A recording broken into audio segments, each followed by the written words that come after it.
이 TBS 서울 그 네. TBS 교통방송이 지원금 축소 계획이 발표가 됐죠. 오세훈 시장이 돼서 이거 앞으로 어떻게 진행될 거라고 보세요? 그 정치적으로 입장이 다르다고 해서 그 돈을 끊어버리는 서울시의 그 행태가 정치적인 입장으로 그러니까 언론을 그 죽이는 거죠. 근데 네. 이게 대항할 수 있는 방법이 언론은 없다라는 거죠. 그 서울 미디어 재단이죠. 이런 그 미디어 재단은 방법이 없어요. 그게 뭐 재정적으로 독립해 나갈 수 있는 방법도 없고요.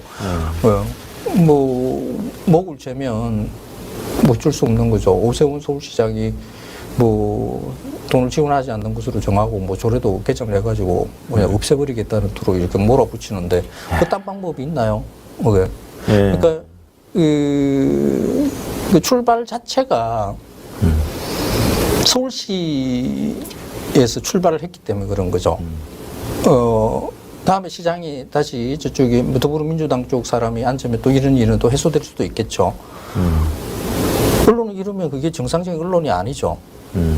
정치 권력에 의해서 휘둘리는 언론이 그걸 정상적인 언론이라고 할 수가 있겠습니까? 맞습니다. 네. 그게 그 언론 개혁을 하자라고 이야기했었을 때도 정부가 몇몇 개의 가이드라인을 이렇게 줄 수는 있어도 거기다 전면적으로 언론 시장을 재편하려고 하면 안 된다라는 게 제 입장이기도 했거든요. 네. 그 전두환 때 언론 그 통폐합하는 그 사건들 그 언론 대학살이거든요. 정치 권력이 니는 뭘 하고 너는 누구 통합을 너는 누구 같이 합치고 뭘 하고 세상에 이런 게 무슨 민주공화정이에요. 자, 이 지금 팩트 TV에서 이제 진보 독립 언론 이제 보도 채널로 가고 뭐 또 그 뒤에 어떤 계획들도 있는데 보도 채널 YTN 같은 보도 채널 독립 언론을 만들고 싶어 해요. 이게 가능성이 있겠는지 지금 국민주주 2만 명 모집 운동을 하고 있어요. 그렇게 되면 이제 보도 채널 시험 방송을 할 건데 만약에 이 보도 채널로 가기 위한 시작이 된다면 2만 명의 국민주주가 참여를 하게 된다면 프로그램에 참여하실 의향이 있으신지? 내 앞에 놓여 있는 음식의 질과 양을 결정하는 것은 정치가 한다. 내가 어느 식당 가면 맛있는 무엇이 있다라는 정보를 얻는 것. 내 앞에 놓여 있는 음식이 이게 맛있네, 맛없네, 뭐 치킨 양이 적으네, 많으네 하는 것, 이게 대한 그 근원적으로 해결해 줄 수 있는 것을 어떻게 해야 되는가 하면 정치에 관심을 가리더라. 정치에. 저도 이제 뭐 정치와 관련되는 이런 말들은 늘 하고 다니지만 본격적으로 사실 정치에 대해서 이야기하는 프로그램들은 한 적은 한 번도 없어요. 맞아요. 그러니까 많은 사람들이 저한테 섭외를 했죠. 그 뭐 정치 토론 프로그램 이런 거 참 많지 않습니까? 나오라 패널로 안 나갔어요. 그러니까 단발성으로 그냥 인터뷰하는 식으로는 나갔지 패널로 나간 적은 한 번도 없어요. 프로그램을 진행할 의향도 없었고요. 그런데 지금 생각이 조금 많이 바뀌어 있어요. 대선을 치르고 난 다음에 그 윤석열 문제인 거죠. 어떻게 문재인 대통령을 당선시킨 그 촛불혁명의 시민들이 근제해 있는 상황인데 그 윤석열이 대통령이 될 수가 있지?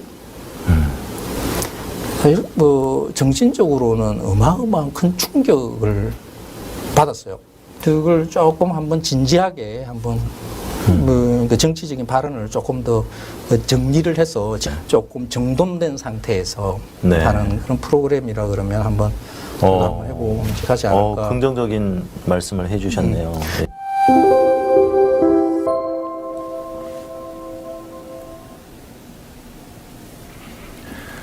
20년 전 노무현 대통령이 시작한 언론과의 싸움이 아직도 끝나지 않았습니다. 500여 년 기득권 역사 속에 언론과 국민과의 싸움은 항상 언론이 이겨왔습니다. 이제 이 싸움을 끝내야 할 때입니다.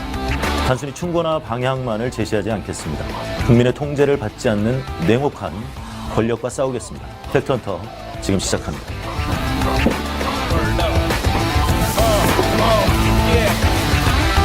네, 여러분 반갑습니다. 시사의 품격 윤선희입니다. 벌써 4회째를 맞이하고 있네요.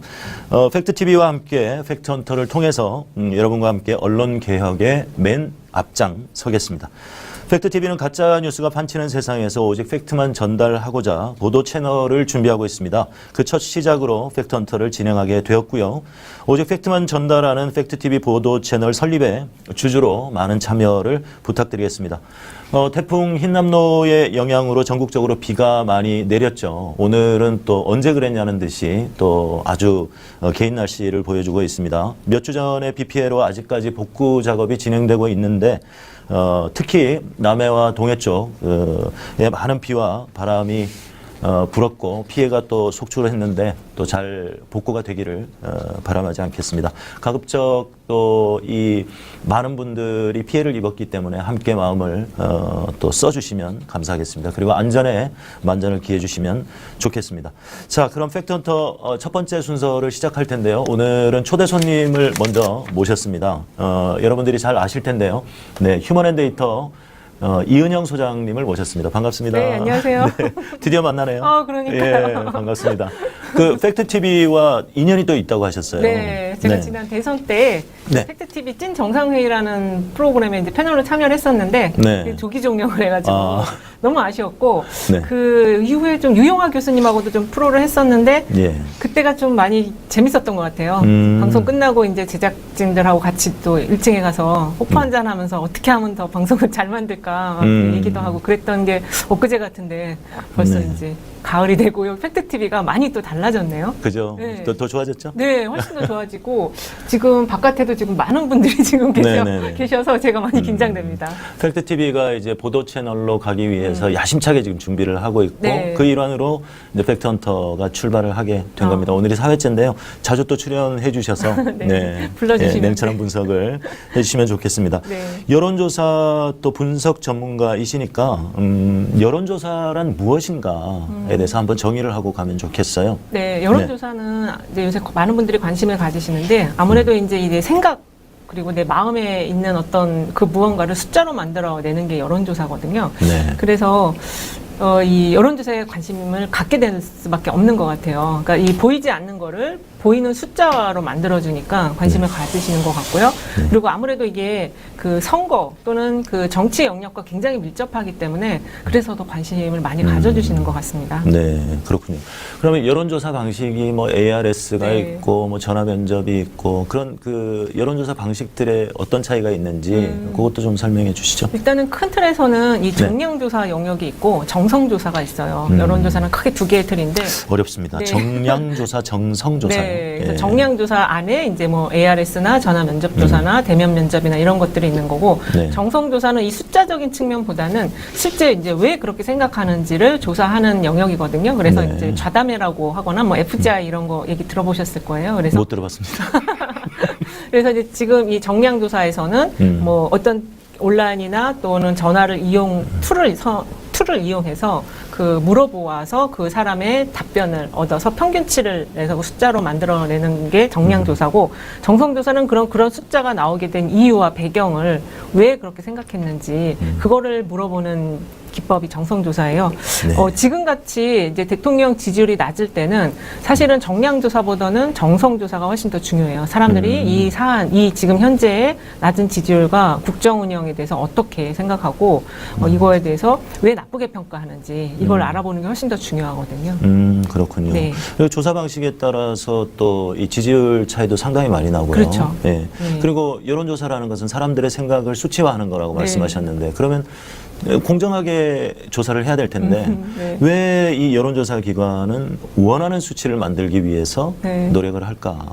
그러니까 이제 여론조사 기관이 원하는 수치를 만든다라기보다는 네. 그 사람들이 그렇게 믿는 것 같아요. 여론조사 회사들이 원하는 숫자를 본인들이 원하는 숫자를 만들어낸다. 그래서 어떤 조사에서는 그 여론조사 믿지 않는다. 이게 거의 60%가 나온 그런 조사들도 있거든요. 네. 그래서 그 사람들이 근데 그렇게 여론조사를 신뢰하지 않게 된 이유는 그 조사가 이제 선거 때 같은 경우에 굉장히 좀 들쭉날쭉하고 이 방향성이 이렇게 달라지는 경우들이 있어서 네. 그렇게 생각을 하시는 것 같고 그리고 어떤 경우에는 설문이 좀 이상해가지고 이제 그 설문이 저희 같은 사람들이 계속 그거를 리뷰를 해드리고 오픈을 해드리다 보니까 아, 여론조사가 이 설문 다르고 다르게 물어보는 거에 따라서 숫자가 달라지는구나 이걸 알게 되셔서 더 이제 여론조사 믿을 수 없다 이런 얘기들을 많이 하시는 것 같고 여론조사사들이 그런 걸 만들어내는 것이 아니냐 이렇게 생각하시는 것 같아요. 근데 기본적으로는 여론조사가 의뢰를 받아서 조사를 해야 하는 경우가 많습니다. 그러니까 아무래도 그 의뢰자 측에 생각하는 어떤 그 프레임이랄까 그런 게 있어요. 그래서 그거에 조사가 맞춰서 진행이 되는 경우들이 있다 보니까 더 그렇게 생각하시는 것 같아요. 그러니까 의뢰하는 업체에서 질문지를 작성해서 전달하는 경우도 있습니다. 그렇습니다. 그렇게. 그러니까 그거는 네. 공정하지 않은데요. 그러니까 이제 보통은 상의를 하죠. 그 질문지를 직접 작성하시기보다는 이러이러한 주제를 좀 조사를 하고 싶다 하면 이제 여론조사 회사에서 작성을 해드리는데, 네, 어쨌든 그 의뢰자의 그 문제의식이 반영된 조사가 진행된다라는 거를 아시는 게 좋을 것 같아요. 그래서 항상 이게 자체 조사인지, 조사회사의 자체 조사인지 아니면 의뢰를 받아서 한 건지를 보시는 게 중요합니다. 보통 선거 때 여론조사 업체가 생겼다가 네. 선거 끝나면 우죽순처럼 사라지는 그런 현상을 우리가 계속 겪고 있죠. 네. 그리고 실제로 일본 같은 경우는 우리보다 인구수가 2.5배가 네. 많은데 한국의 여론조사 업체가 훨씬 많다는 거. 예.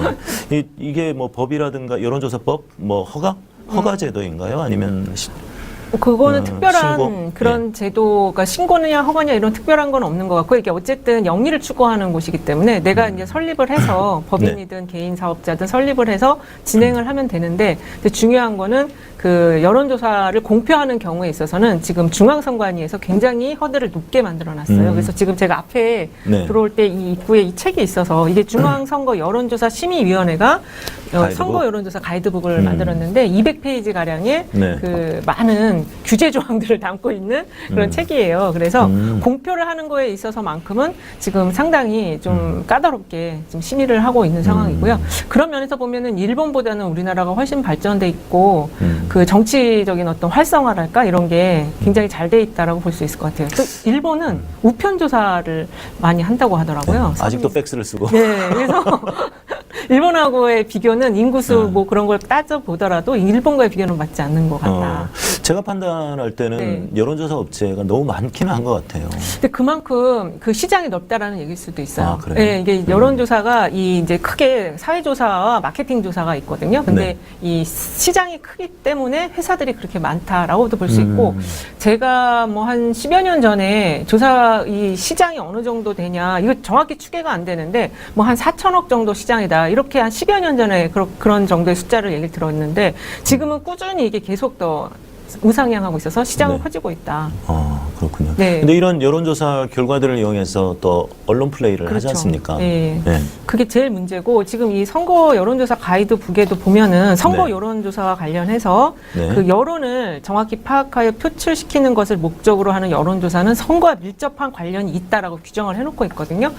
근데 이 이제 선거에는 그 이해 당사자들이 다 있는 거잖아요. 네. 그러다 보니까 이 여론조사와 관련해서 그 질문이 잠깐 갑자기 질문을 놓쳤네. 예. 언론 플레이. 언론 플레이. 예. 이해 당사자들이 있다 보니까 이 언론 플레이를 할 수밖에 없어요. 그리고 관심이 많고, 특히 뭐 대선 주자 같은 경우 조사는 뭐 거의 매일 나오다시피 하잖아요. 네. 그러다 보니까 이 여론 조사가 좀 튀는 경우에 있어서 언론이 훨씬 더 그걸 많이 받아주는 경향이 있다.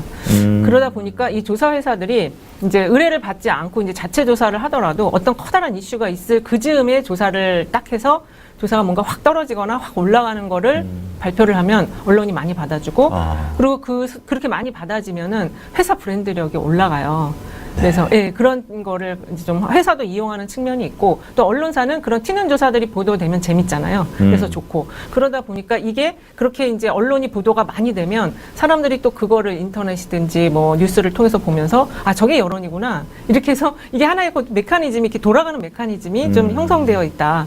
네. 보통 뭐 경연을 하거나 네. 선발을 할 때도 네. 최고점과 최하점을 빼고 그렇죠. 집계를 내잖아요. 맞습니다. 그렇게 해야 되는데 여론조사는 그렇게 할 수가 없어요. 네. 그렇군요. 네. 그럼 지금 그 이은영 소장님께서 판단하실 때는 가장 객관적인, 그러니까 좀 어느 정도는 신뢰할 수 있는 객관적인 여론조사 기관이 있다면 어디를 꼽을 수 있겠습니까? 일단은 저는 이제 정기조사를 꾸준히 하는, 특히 이제 그 지표조사를 하는 곳들은 조금 신뢰를 하고 있거든요. 근데 그런 지표조사들을 하는 곳들이, 이제 지표조사라고 하는 거는 또 동일한 문항을 가지고 꾸준히 계속 조사를 하는 걸 말하는데, 네.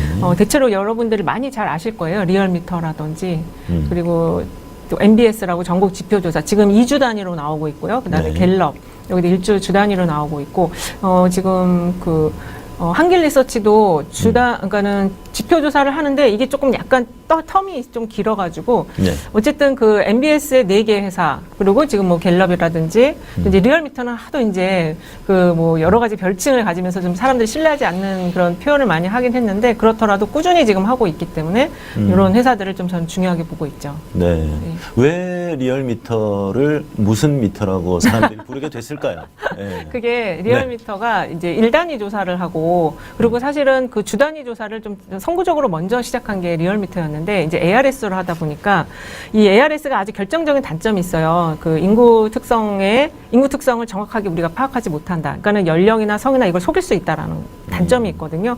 그러다 보니까 이제 그 지표 조사를 상당히 초기에 개척을 했는데 1단위 조사하는 거를 가지고 계속 분석을 해냈어요. 그래서 이게 뭐 1% 올라가면 왜 올라갔고 0.1% 떨어지면 왜 떨어졌고 이렇게 하다 보니까 이게 이제 사람들이 어느 순간에 가서 야 진짜 그렇게 올라가고 떨어지는 거야? 이런 좀 의문을 갖기 시작했던 것 같아요. 그러다가 여기에 이제 약간의 어떤 정치적 사안이 결합이 되면 이제 그거를 조금 사람들이 각자의 시각으로 이걸 데이터를 받아들이다 보니까 그래서 이제 땡땡 미터라는 좀 운명 비슷한 거를 안고 있는데 사실 그 이택수 대표가 이 정치조사에서 이 지표조사를 ARS로 가장 처음 시작한 분은 맞거든요. 그리고 나름대로 많이 노력도 하고 했는데 어쨌든 좀 그런 오명을 써서 또 그거를 개선하기 위한 노력도 많이 하고 있는 걸로 알고 있어요. 그러시군요. 네. 자, 그러면 최근에 그 외국의 여론조사들이 많이 나오고 있잖아요. 네네. 나오고 있는데 각국 정상들의 그 지지율.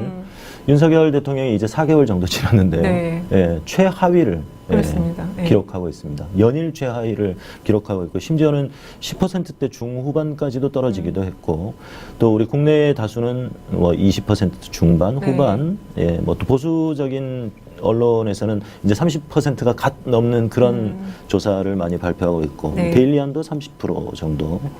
근데 소장님이 생각하실 때 여론조사 분석 전문가로 네. 생각하실 때는 윤석열 대통령의 지지율을 몇 %라고 보시는지 지금. 지금 제가 볼 때는 일단 갤럽 조사가 그래도 지금 그 지표 조사를 하는 기간이 좀 짧거든요. 주 단위로 지금 계속 꾸준히 하고 있기 때문에 이제 그 추세선이 가장 조금 민심이나 여론과 근접해 있는 데이터가 아닐까 그런 생각을 하고 이 외국에서 하는 그 정상들 조사는 온라인으로 진행을 하다 보니까 약간 이제 그 샘플링에 있어서 조금 대표성이 조금 약간 의문이 되는 부분이 있어서 외국에서 진행되는 그 지금 10% 중반 정도의 숫자는 앞으로 그렇게 갈 가능성이 있는 선행 지표로는 볼 수 있지만 지금 현재 숫자로 보기는 조금 너무 낮다 그런 생각이 들고 그리고 참 재밌는 게 이 여론조사 회사를 가지고 보수 성향의 회사다, 진보 성향의 회사다 이렇게 좀 구분을 하잖아요. 네네. 그거 자체가 되게 재밌는 현상이에요. 그래서 지금 보수 성향으로 구분되는 곳이 이제 데일리안이 약간 그쪽으로 구분이 되는데 네. 여기가 가장 높잖아요. 근데 여기가 ARS를 하거든요. 음. 그러니까 지금 같은 경우에 이제 과거의 대선 때는 ARS가 선행 지표로서 미리 반영을 해준다. 그래서 떨어지는 거를 미리 반영한다라는 얘기들이 있었는데 지금은 ARS 조사가 전화면접 조사보다도 높아요. 그러니까 그 이유에 대해서 그 지금 윤석열 대통령을 내가 보수 성향이라고 하더라도 이 사람이 물어볼 때 좀 말하기가 좀 껄끄럽다랄까, 약간 부끄럽다고 할까 그런 분위기. 사회적 분위기가 그러다 보니까 그냥 내가 보수 성향일 경우에는 ARS 거기는 기계음이니까 그냥 편안하게 누를 수 있는 잘한다라고. 그래서 이 ARS 조사들이 지금 조금 더 높은 숫자의 패턴을 보이고 있어요. 이제 그런 차이가 좀 있다 지금. 그 윤석열 정부가 저는 참 웃겼던 게 네. 이번에 그 흰남노 네. 태풍을 잘 대비해서 네. 자, 그 이전에 그 수해 피해가 있었을 때 강남이 물에 잠기고 했을 때 집에 퇴근해서 네. 예, 그래서 한참 논란이 있었잖아요. 그래서 이번에는 이제 용산에 대기를 하면서 네. 태풍을 잘 대비해서 지지율 반등의 기회를 올리겠다 이런 기사가 나왔어요. 사실 그렇게 생각하더라도 이런 건 기사화되면 안 되는데. 그러니까 아마추어 정부라고 지금 아마추어다. 하는 거죠. 예, 네. 그런 기사 자체가 네. 나갈 수가 없잖아요. 그럼요. 나가면 안 되는 거잖아요. 그렇죠. 그리고 그 전에 지금 좀 많이 알려진 게 추석 전에 지지율을 40% 긍정평가를 40%로 올리겠다. 네. 그래서 이제 저 비대위 작업을 계속 했던 것 같아요. 그거를 좀 정리하면 올라갈 수 있을 거다라고 판단했던 것 같은데 안 되니까 어떻게 보면은 지금 현 정부에서는 이 흰남노가 온 거를 하나의 좀 고맙다고 생각을 해야 되나 그렇게 생각할 수도 있지 않을까. 이게 재난재해는 대통령의 지지율을 올리는 하나의 그 중요한 계기가 되는 요소거든요. 그렇죠. 그래서 그거를 이제 그렇게 좀 생각을 한 것 같은데 이게 지금 바깥으로 나왔다라는 게 정말 문제죠. 그렇죠. 네, 그렇게 그런 생각을 가졌더라도 성실하고 지금 영남권에 지금 수혜가 상당히 또 많이 나고 있는 상황인데 그렇죠. 그거는 그냥 그대로 지지율과 상관없이 해야 될 책무잖아요. 당연하죠. 네. 그리고 뭐 우리가 우려하는 것보다는 그나마 빨리 지나가긴 지나가서 했습니다만은 다행이죠. 네. 포항에서는 그 지하 주차장에 네. 7분이 그러니까요. 지금 실종된 상황. 네네네. 차를 꺼내러 갔다가 네. 그런 또 사고를 당했는데, 야 정말 상식적으로 참 이해하기 어려운 아마추어 그러니까 전문가가 없어서 그럴까요? 전문가분들이 있을 것 같은데 그 사람들의 말을 안 듣는 것이 가장 큰 이유인 것 같아요. 누가 안 됐습니까? 그분이요. 그분이요? 네. 저는 그 윤석열 대통령이 모든 것을 인지하고 뭔가를 말하지 않는다고 저는 생각하거든요. 왜냐하면 사실 많은 국민들이 윤석열 대통령을 지지했다고 하더라도 네. 2번을 지지했다고 하더라도 윤석열 대통령의 어떤 능력이나 그 기대라기보다는 사실 민주당과 그 이전 정부에 대한 불만, 네. 그게 프레임화 됐었잖아요. 그렇죠. 그래서 정권 교체의 프레임이 컸기 때문에 찍었던 것이고, 그죠? 그 윤석열 대통령이 잘할 거라고 생각해서 저는 지지했다고 보지는 않거든요. 그렇지는 않을 거예요. 네. 네, 이미 좀 그 정치 초보자라는 걸 이미 다 알고 있었기 때문에 다만 이제 그 뭐 부동산으로 대별 이야기가 되는 이제 문재인 정부의 그런 부동산에 대한 문제 이 부분과 함께 또 문재인 정부에 대한 어떤 실망도 분명히 한 요소는 들어 있을 것 같거든요. 그래서 근데 이 정도로 못할 줄은 정말 미처 생각을 못한 것 같아요. 지금 국민들께서 네. 당황스러우실 것 같아요. 네, 그렇군요. 네. 네. 몸을 숙이지 말아주세요. 지금 노이즈가 뜬다고 해요. 그 어깨를 펴시고. 아, 네. 그 계속해서 뭔가 이상한 소리가 들리는데. 아, 네네. 예, 그러시군요. 생각보다는 우리 질문들이 좀 빨리 진행이 돼서 네. 조금 더 말씀을 나누고 싶은데 네. 좀 센 발언 같은 거 없습니까? 우리 시청자분들이 좀 시원하게 생각하실 수 있는 우리가 이제 4회째인데요. 네. 히트를 좀 시켜야 됩니다. 이게 뭔가 뉴스화 될 수 있는 뭐가 뉴스가 될 수 필요한데. 있는데요. 글쎄, 지금 뭐 예. 가장 언론이 많이 받아준 지금 상황에서는 언제 오를 것이냐 이걸 받아줄 것 같은데 지금 당분간은 오를 모멘텀이 별로 없습니다. 사실은 지난번에 며칠 안 됐죠. 이재명 당대표가 되고 나서 영수회담 제안했을 때가 상당히 좋은 모멘텀이었거든요. 그렇죠. 예, 근데 그거를 받으면은 제 생각에 한 3%포인트는 올라갔을 것 올라갔죠. 같아요. 근데 그거를 발길로 뻥차고 오히려 전화를 걸어서 곧 만날 것처럼 한 다음에 지금 출석 요구를 던지는 정말 앞뒤가 안 맞는. 진짜 어이가 없는 이유였어요. 네, 그러니까 이게 어떻게 지금 정치를 몰라도 지금 너무 모르는 거 아니냐 이런 얘기가 나오는 것 같거든요. 그 한간에서 이런 얘기도 합니다. 네. 영수회담의 의미를 몰라서 영수가 뭐냐? 라고 하지 않았나. 차라리 술을 한 잔 마시자고 했으면 흔쾌히 그러니까 이제 업무 끝나고 가볍게 호프 한잔 하자 이러면 그랬으면. 네. 이러면 만났을 수도 있을 것 같아요. 네. 근데 지금 현재 윤석열 정부가 뭐 많이들 그 역대 정부와의 비교라든지 지금 이 뭐 3개월 차의 그 지지율 추이라든지 지금 많이 비교를 했는데 가장 중요하게 봐야 될 게 지금 이게 이제 사정 정국을 들어갈 듯 말 듯 이러고 있는데 이게 이제 성공할 수 있을 거냐 지지율 반등으로 이어질 수 있는 무슨 사정이든 뭐든 있을 거냐 그거에 대해서는 지금 동력 자체가 지금 거의 상실이 된 느낌이거든요. 그렇죠. 그래서 지금 이 국가의 어떤 지금 위기 상황인데 이거를 어떻게 타개를 해야 되는지 결국에는 대통령 그리고 그 배우자가 또 미치는 영향도 너무 많아서 이 두 부부께서 이거를 풀어야 되는데 답이 안 나와요. 진짜 이게 어떻게 해야 될지를 결국에 이제 야당이 주도권을 가지고 끌어나가는 수밖에는 지금 없다. 대통령이기 때문에 이거 뭐 어떻게 지금 탄핵이라는 얘기가 지금 벌써 나오고 있는 상황인데 그거를 가능하게 할 수 있을지 그리고 아니면 본인 스스로가 이제 사임을 하기는 그런 상황까지 올 수도 있는 건지 지금 예측은 할 수 없지만 어쨌든 주도권을 야당이 민주당이 끌고 가야 된다. 네, 사실 지금 윤석열 대통령에 대한 그 관심보다는 네. 야당 대표 이제 그렇죠. 이재명 당 대표에 대한 관심이 더 많은 것 같아요. 그렇습니다. 예. 지금 그 갤럽에서 최근에 있었던 그 차기 지도자 조사를 보면은 이재명 당대표가 1위가 나왔는데 27%가 나왔거든요. 지금 대통령의 긍정평가가 27%가 나왔어요. 네. 그래서 지금 둘이 쌍둥이 같은 모습. 예. 근데 지금 쌍둥이가 하나 더 나왔어요. 이준석이라고. 아. 네, 이준석 대표가 지금 이제 그 대구 지역에 머물면서 자신이 보수의 어떤 개혁의 아이콘이 되겠다라는 주장을 지금 계속 하고 있거든요. 네. 그렇게 되면은 사실 이제 그 윤석열 대통령은 대구 경북에는 연고가 없어요. 그래서 그렇죠. 지금 최근에 여론조사 트렌드에서 가장 좀 재밌는 지역이 대구 경북 지역이에요. 여기가 지지율이 긍정평가가 올라갔다 내려갔다 계속 왔다 갔다 하고 있거든요. 그러니까 네. 그 지역 분들이 마음을 좀 정하지 못하는 상황이신 것 같아요. 사실 그 대구 경북 지역 같은 경우는 지금 정도 지금 이제 100일 좀 지났는데 지금 상황이면 긍정평가가 55% 이상은 나와줘야 되거든요. 근데 지금 28% 갔다, 38% 갔다 막 왔다 갔다 하거든요. 그러니까 50% 넘는 것도 있기는 하지만 어쨌든 그게 지금 불안정한 등락을 펼치고 있어서 그래서 이준석 대표가 지금 대구 쪽에 머물면서 자신이 새로운 보수의 혁신 아이콘이 되겠다. 이걸 지금 이야기를 계속 호소를 하고 있는 것 같아요. 이준석 전 당대표라고 해야 됩니까? 아직 판결이 난 게 아니니까. 그렇죠. 그러니까 이준석 당대표. 인용이 됐기 때문에 네. 현 대표라고 해야 되는 게 네, 맞는 것 대표도 이제 절대 여기에서 밀리면 혼자 죽는 그렇죠. 거니까 정치적인 생명이 끝이 나는 거니까 결사항전을 네. 하고 있는 것 같고 일각에서는 이준석 대표를 응원하는 목소리도 많죠. 예. 그래서 지금 민주당의 지지자들은 이준석 대표를 응원해야 되냐 아니면 이때 같이 좀 때려줘야 되냐 그걸로도 좀 생각들이 다르시더라고요.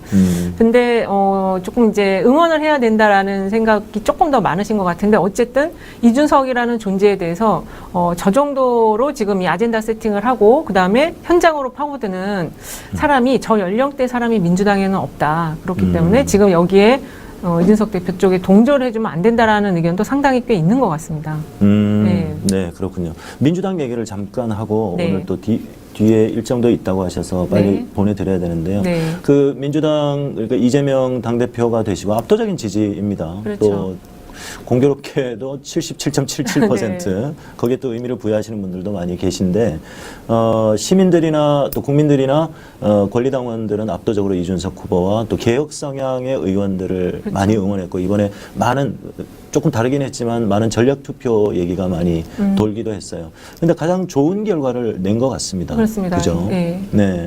그래서 앞으로 이재명 당대표 그리고 이 개혁 지도부라고 규정할 수 있을 텐데 개혁 지도부가 어떤 노력으로 또 민주당에 대한 어떤 지지를 이끌어낼 수 있을까?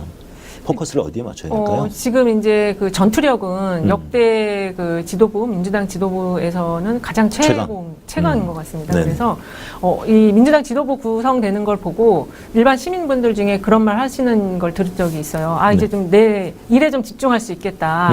이런 말씀 하시는 분이 있었거든요. 그 전에는 민주당의 지도부 체제가 만들어지지 않을 때는 이게 불안해서 내가 계속 정치를 바라보고 있어야 됐다고 얘기를 하시더라고요. 그러니까 현 정부가 너무 잘 못하니까 그런 얘기를 하시는 분이 있어서 지금 이 민주당의 새 지도부가 단일 지도 체제가 들어섰다라는 거에 대해서 안도를 하시는 분들이 꽤 있구나 그런 생각이 들었고 근데 이제 지금 그 최근에 특검법 김건희 특검법하고 국정조사 등을 카드를 꺼내 들면서 이제 계속 강성 드라이브를 걸어가고 있는데 사실은 상황상으로는 그렇게 할 수밖에 없는 지금 민주당도 사실 어떻게 보면 절벽 바로 앞에 서 있는 그런 상황이에요. 그런 것들을 방패를 앞에 놓지 않으면 어떻게 지금 칠지를 알 수가 없는 정부라서 그렇죠. 역대 정부와는 다르게 그래도 대화는 좀 했었던 것 같거든요. 서로 이제 아주 격렬한 경쟁 관계를 가졌다고 하더라도 그래도 대화를 하려고 했었던 것 같고 그리고 손을 내밀려고 제스처라도 좀 그렇게 했었던 것 같은데 이 정부는 그거 자체가 아예 없는 것 같아요. 그렇죠. 네, 그러다 보니까 이 칼과 창을 앞에다가 놓고서 악수를 하는 이런 이 모양새를 만든 거에 대해서는 현재 상황에서는 박수를 보내고 있는 것 같은데 이제 그러면은 이 상황이 계속 고소 고발전이 계속 이어질 것이냐에 대해서는 약간 걱정을 하시는 분들도 있어요. 그러니까 그게 이제 민주당이 잘 싸울 것이라는 그런 믿음은 있지만 이 국가 전체를 봤을 때 지금 대통령이 저렇게 계속 그 초보적인 운영을 한다라고 하면 도대체 이게 그거에 대해서 그럼 저쪽에서 계속 뭐 압수수색하고 고소 고발 계속 하고 이렇게 가는다면 민주당도 거기에 같이 대응할 수밖에 없는데 이게 계속 올해 말까지 가면 어떻게 되는 거냐 이런 걱정을 하시는 분들도 있거든요. 근데 그래서 지금 박홍근 원내대표가 그 민생법안도 같이 병행적으로 지금 추진을 하고 계셔서 그래서 이제 그런 두 개의 트랙을 같이 가는 것이 민주당이 해야 할 일인데 잘 할 것 같아요. 지금 보니까 상당히 조율이라든지 이렇게 창을 낼 땐 창을 내고 또 방패 낼 땐 방패 내고 그걸 잘 하고 있더라고요. 그렇죠. 한 목소리를 내는 게 상당히 중요하고. 그렇습니다. 그리고 또 이번에 김건희 씨에 대한 특검법이 발의가 됐고 네네. 어젠가 오늘 당론으로 결정됐다고 그렇습니다. 하더라고요. 네.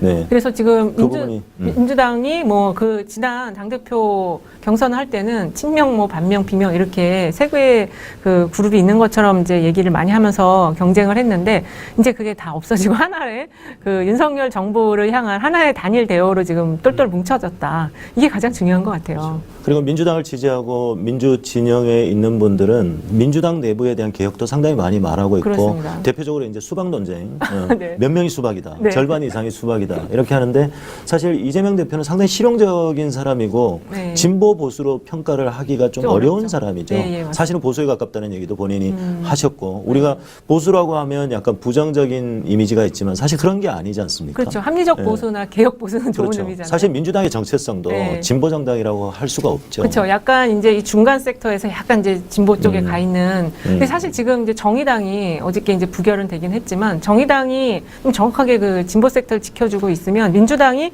운영할 수 있는 게 훨씬 더 넓어질 수가 있는데 지금 그렇지 않다 보니까 이게 좀 포지셔닝이 약간 애매하게 돼 있는 것 같아요. 아마 이제 그것도 이재명 그 당대표가 이제 2년 동안 당을 운영하시면서 실적과 어떤 실력으로 그걸 좀 포지셔닝을 이제 제대로 좀 위치를 잡아주지 않을까 그런 생각이 들어요. 정의당 얘기가 나왔으니까 말인데 네. 많은 시민들은 안타까워하고 있어요. 정의당 심상정 대표의 후보의 표가 80만여 표였잖아요. 네. 그 표를 합치면 절대적인 과반이 넘었어요. 50%. 그것 때문에 정의당을 민주당 지지자들이 엄청 미워했잖아요. 네. 근데 사실은 뭐 군소정당에 대해서 폄하하는 게 아니라 네. 사실 후보를 내는 것은 당연하지만 가능성은 없단 말이죠. 그렇게 되면 사실은 위태로운 순간에는 서로 협치하면서 어떤 함께 그 정부를 구성해가는 네. 그런 협의가 저는 필요하다고 생각하는데 끝까지 고집을 해서 23만 표를 줬는데 그러니까요. 심상정 후보가 80만 표를 가져갔다는 것은 민주 진영에 있는 분들은 용서하기가 힘들다는 그렇죠. 거죠. 네, 네. 그러다 보니까 지금 뭐 당 지지율이 3%대로 이제 가라앉았고 존립이 가능할지 잘 모르겠어요. 지금 여러 가지 면에서 볼 때 완전히 환골탈태를 해야 할 텐데 그렇게 할 수 있을지 신뢰가 가지 않는 거죠 지금. 그리고 예, 민주당의 경우는 어쨌든 앞으로 그 정의당의 그 목까지 같이 끌어들여서 안에서 그거를 다 스펙트럼을 쫙 펼쳐서 해줘야 되는데 이제 어쨌든 지금 국민의힘이 저 상황에 이른 거는 결국 2년 뒤에 있을 1년 반쯤밖에 안 남았는데 총선의 공천 문제잖아요. 그렇죠. 이제 민주당도 이제 그 부분에 대한 이제 개혁 작업이 지금 곧 들어갈 걸로 보여지는데 잘 하시리라고 믿어요. 그러니까 저쪽 같이 저렇게 뭐 막 서로를 죽이는 싸움 치킨 게임으로 가지 않고 이미 제도화된 틀 안에서 조금 더 잘 정비를 하는 그런 공천 그 운영 룰을 만들지 않을까. 저는 민주당이 그 국민들의 이 지지를 받을 수 있는 방법 중에 네. 그 과거에 이제 열린민주당과 민주당이 합당을 하면서 내건 조건이 있잖아요. 네. 국회의원 3선 연임 제한 네네. 그리고 열린 공천. 네네. 예. 그래서 사실 열린 공천이나 인재를 발굴하고 민주당을 좀 이렇게 바꿔내는 탈바꿈하는 데는 시간이 필요하거든요. 그렇죠. 사실 지금도 늦었고 네. 그래서 각 지역별로 열린 공천위원회를 꾸린다든지 그렇게 해서 앞으로 공천에 대한 시스템을 대대적으로 바꿀 수 있는 당원들에게 권한을 줄 수 있는 사실은 내가 뽑은 사람이 국회의원도 되고 되고 이렇게 된다고 하면 이 효능감이 그렇죠. 생기거든요. 참 소장님께서도 이재명 이 당대표와 이 개혁 지도부에 대해서 긍정적인 말씀을 해주셨는데 시민들이 많이 원했어요. 정말 그 사인을 좀 주라. 네. 민주당이 변하고 있다는 사인, 상징적인 것들. 그래서 많은 분들이 중앙당사를 개방해라. 아, 네네. 당원존을 만들어라. 예, 예. 처음 1호 지시로 그게 그걸 내려갔죠. 했다는 거죠. 네. 그리고 또 어떤 얘기를 하냐면 권리당원의 숫자를 실시간 업데이트해서 우리가 직접 지켜볼 수 있도록. 그래서 열심히 밭을 가시는 분들이 네, 많잖아요. 네. 그리고 이재명 당대표도 정말 민주당이 가입하고 싶은 정당으로 권리당원으로 그렇게 만들겠다고 했고 뭐 결국은 민생의 문제인데. 그렇습니다. 그리고 네. 지금 언론에서 가장 중요하게 보는 거는 그 당직자 명단을 공개한 거 그 부분을 좀 중요하게 보더라고요. 네네. 예.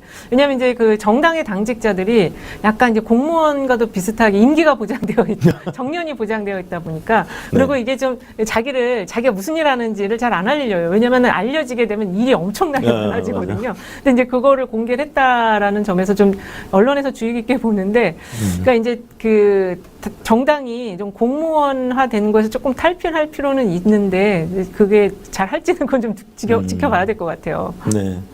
그 국민들이 윤석열 정부가 잘할 것이라는 기대를 못 가진다는 게 문제인 것 네. 같고요. 소장님이 보실 때 이제 윤석열 정부 향후 지지율의 흐름 어떻게 될 것인가, 반등할 계기는 뭔가가 있을 것인가, 뭐 그거 마지막으로 총평 한번 해주시죠. 일단은 그 반등할 수 있는 계기가 이제 몇 가지가 있어요. 경제 지표가 좋아졌을 때, 그러니까 이제 뭐 코스피라든지 이런 게 확 올라간다든지 계속 올라가다든지 이럴 때 이제 좋아지고 반등의 모멘텀이 되고, 그다음에 이제 외교를 통해서 반등의 모멘텀을 만들 수가 있고, 그다음에 이제 일본과의 관계 속에서 할 말을 할 때 또 반등의 기회가 만들어지고요.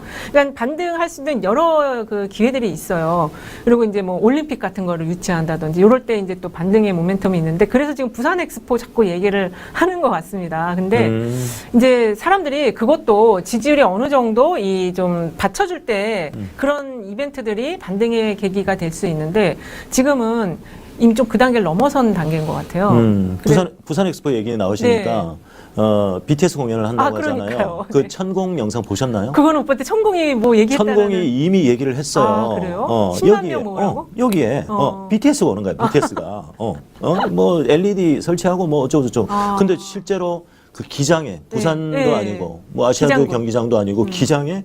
근데 또 박형준 시장의 아내 그 조현 씨 네. 등 가족이 일가가 보유하고 있는 땅이 거기 또 5천 평이 있고. 그렇습니다. 사실 10만 명이 공연한다는 게 인프라가 돼야 그러니까요. 되는데 네. BTS 팬들도 분명히 사고가 난다. 네. 그래서 결사반대를 해서 아시아드 경기장으로 옮겼대요. 그러니까 그런 난리를 왜 난리를 치는 건지. 그러니까 그러게요. 지금 그 아미들이 난리가 났대요. 맞아요. 근데 그 아미들이 난리가 나니까 그걸 다시 덮기 위해서 병역 특례를 또 갖다가 얘기를 한 거예요. 그래서 아미를 모르는 거죠. 그러니까요. 네. 그래서 그 지금 박형준 부산시장이 욕을 굉장히 많이 먹는데 그런 쓸데없는 짓을 그러니까는 그게 뭐 지지를 올리기 위해서 뭘 하면 된다는 걸 어디서 들은 것 같아요. 그래서 그걸 무리하게 지금 추진하다 보니까 그러니까 이제 신뢰가 더 떨어지는 거죠. 그래서 지금 원래는 이제 뭐 지금 추석 때 40% 만들겠다라고 했는데 지금 뭐 어린 반푼어치도 없잖아요. 그래서 지금 이 상황이 저는 이제 그 추석 지나고 나서 가처분 저 리스크가 어떻게 될지 모르겠는데 저는 인용될 가능성이 높게 보고 있거든요. 어떤 가처분이요? 지금 국민의힘에서 그 진행되는 새 비대위에 네. 이준석 당대표가 계속 지금 이제 두 번째 비대위는 다 해산을 했기 때문에 그거는 뭐 이제 기각될 가능성이 높고 지금 새 비대위가 다시 세세 비대위, 네. 비비대위. 박주선 지금 그 네. 전 의원이 위원장이 될 가능성이 있다라는 얘기가 흘러나오고 있는데 이제 그것도 가처분이 들어가면 지금 완전히 지금 저기는 이제 뭐 헤어날 수 없는 늪에 빠지는 상황이 돼서 그러니까 반등의 모멘텀이 지금 완전히 상실된 상황.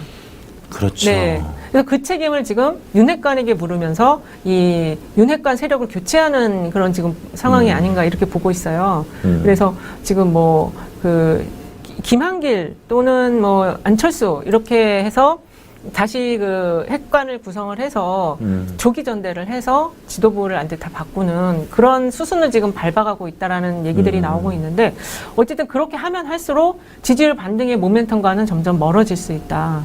예.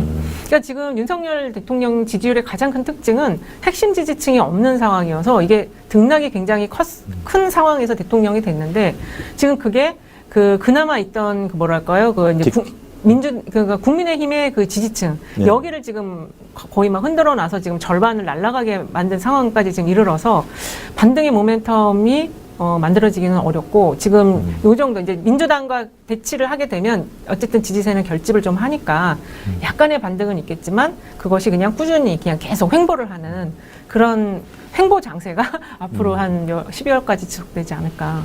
그러니까 윤석열 정부라든지 현 검찰이 이재명 당대표를 그러니까 명분 없는 이 정치 탄압식의 네. 이런 움직임이 계속되는 한은 이제는 국민들이 과거처럼 네. 쉽게 속지는 않을 것 같다. 그럼요. 지금 그런 생각이 들어요. 맞습니다. 인구 구성비 자체가 달라졌다라는 걸 인식을 하셔야 돼요. 지금 우리는 계속 역대 그 위에의 그 대통령들의 그런 어떤 정치 통치 행태라든지 정치 행태를 지켜봤지만 우리 지금 밑에 있는 40대 초반까지는 완전히 다른 세대거든요. 그렇죠. 이 세대가 지금 여기를 어떻게 보는지에 대한 그 감이 아마 없을 거예요. 그러니까 이제 그 감이 없는 상태에서 그냥 원래 우리가 하던 방식으로 하게 되면은 이거는 그냥 폭망강으로 갈 수 있다. 그렇죠. 언론의 역할도 상당히 중요한데 그렇죠. 그 윤석열 대통령이 얘기하는 공정과 상식에 입각해서 공정하게 해야 되는데 언론이 너무 편파적이기는 해요. 네. 그 K방역이 지금 정말 어느 때보다 빠르게 지금 K방역의 이 성과들이 추락하고 있는 뭐 오명을 지금 싹 그렇죠. 예, 아니, 그리고 확진자. 지금 보건복지부 장관이 아직도 없어요. 네, 그러니까요. 네, 세상에. 지금 차관들이 지금 장관 대행을 하고 있고 그리고 이제 장관이 없으면 실국장 인사도 점점 늦어진다고 하더라고요. 그렇죠. 그러니까 지금 부처가 지금 스멀스멀 망가지고 있는데 지금 뭐 세금 문제도 그렇고 지금 뭐 관저희 옮기는데 벌써 뭐 300억이 더 들었다라고 하니까 진짜 열받아 죽겠어요. 네. 평소에 욕 좀 하십니까? 욕 좀 해주셔야 이 방송 방송 시청률이. 이거 짤 돌까봐 제가 욕을 못 하겠네. 그것만 딱 잘라갖고 돌면 힘듭니다, 저도. 네, 알겠습니다. 오늘 소중한 시간 내주셔서 감사드리고, 네. 마지막으로 우리 그 팩트 TV를 시청하시는 분들, 또 우리 민주 진영에 계신 많은 분들에게 한 말씀 네. 해주시고 인사드리겠습니다. 그 언론이 더 중요한 그런 시기인 것 같습니다. 그 진보 진영 유튜버 또 채널들이 많이 있긴 한데 아무래도 제가 보니까 보수 쪽 채널보다는 아직은 좀 성장세도 약하고 숫자도 약하고 조회수도 약하고 그런 것 같아요. 팩트 TV가 좀 선봉에 서서 그 새로운 유튜브 그 탐사 보도 내지는 또 팩트 지금 헌터 가짜 뉴스 몰아내는 그러한 그 진실된 유튜브 채널이 되길 바라고요. 또 그 속에서 제가 할 일이 있다면 언제든지 불러주시면 감사하겠습니다. 맞습니다. 네, 소장님 오늘 참여해 주셔서 감사합니다. 네, 행복한 추석 보내세요. 감사합니다. 네, 고맙습니다. 네, 저 2부 순서 진행하기 전에 잠시 광고 영상이었던가요? 네, 영상 보시고 잠시 후에 2부 연결하도록 하겠습니다. 여러분들이 보시고 싶은 지난주에 못 나왔죠? 우리 하준수 요원을 모시고 2부 순서 진행하도록 하겠습니다. 채널 고정! 그동안 팩트TV는 일방적으로 편파적인 언론 환경 속에서 제도 언론이 전하지 않는 진실을 국민들에게 알리는 대한 언론의 역할을 훌륭하게 해왔습니다. 대한민국의 팩트를 말한다. 단지 슬로건이 아니라 팩트TV가 그동안 걸어온 실천이었습니다. 언론의 사명을 잊어버리고 있는 듯한 대다수 제도 언론들에게 참 언론의 길을 일깨워주는 거울 같은 역할을 팩트TV가 해주시길 기대해 봅니다. 물론 팩트TV의 힘만으로 할 수 있는 일은 아닐 것입니다. 많은 시민들의 참여와 사랑과 성원이 있어야만 해낼 수 있습니다. 공정방송을 염원하는 깨어있는 시민 여러분, 우리가 함께 팩트TV를 키워서 희망을 만들어 보지 않겠습니까?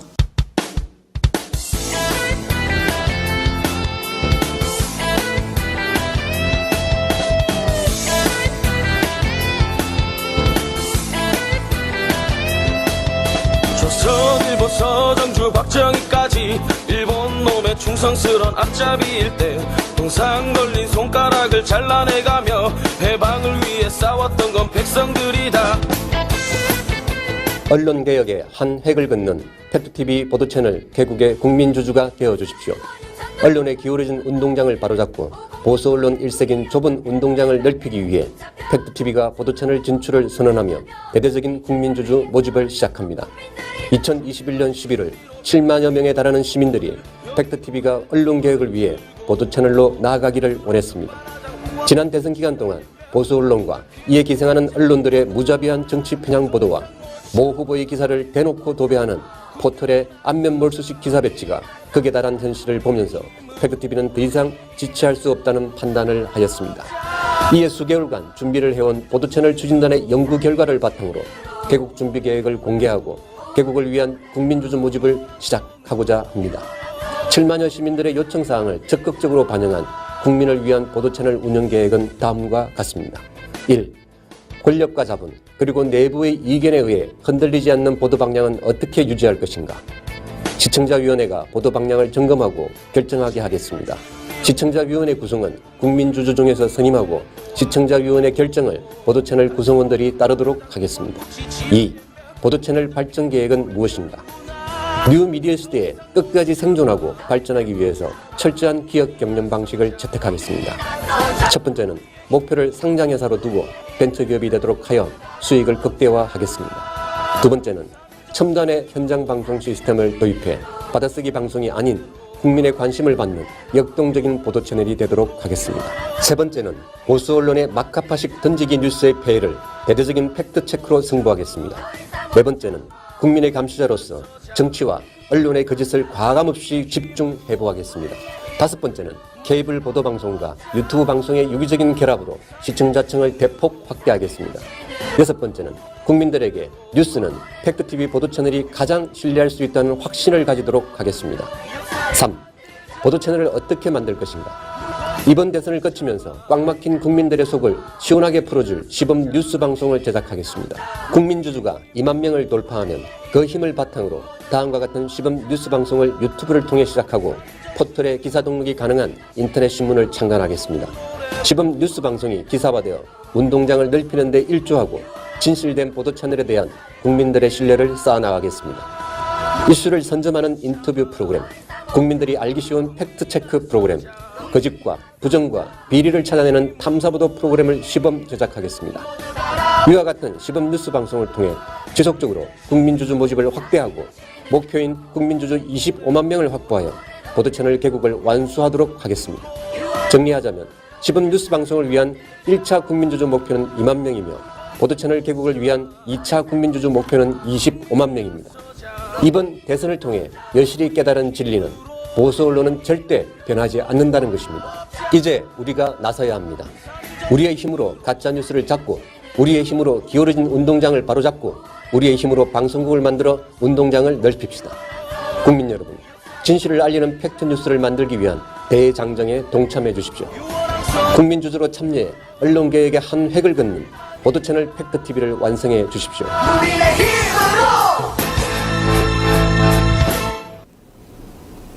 네, 여러분의 많은 참여를 부탁드리겠습니다.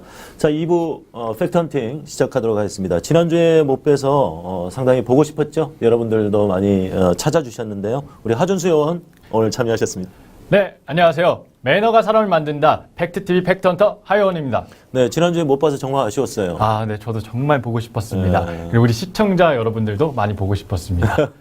아니, 근데 그 봉화 가셨을 때 영상도 네네. 봤고요. 상당히 전문적인 리포터의 냄새가 나서. 앞으로 더 열심히 뛰겠습니다. 아주 부족한 것 같습니다. 네, 성장하는 모습, 네네. 앞으로 많이 보여주시기 바라겠습니다.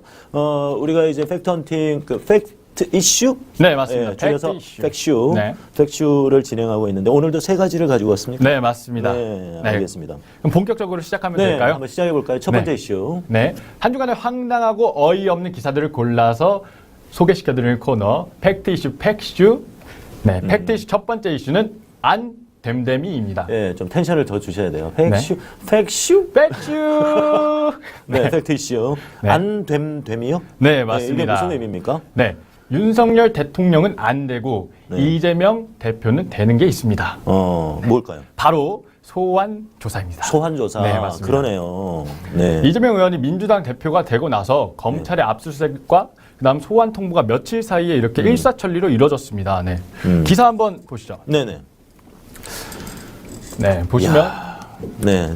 영화 같은 이재명 대표 의혹, 검찰 수사는 답보. 그러니까 타이틀 자체가 상당히 편파적이네요. 아, 네, 맞습니다. 이재명 대표를 망신 주고 검찰 수사를 하라고 이렇게 하는 뭐 그런 그렇죠. 헤드라인인 것 같습니다. 영화 같은 이재명 대표 의혹이라고 하면 언론에서 이미 이재명 대표는 수많은 의혹을 가지고 있고 범죄 혐의가 있다라고 규정하고 이런 그 타이틀을 쓰는 거잖아요. 네, 맞습니다. 근데 이 기사의 내용이 네. 그 공무원 시험 합격은 권성동 이 의원의 말을 그대로 가져가서 이재명 대표의 의혹은 범죄 스릴러 영화 같다. 살아있는 형법 교과서다라는 말을 그대로 옮겨서 쓴 기사입니다.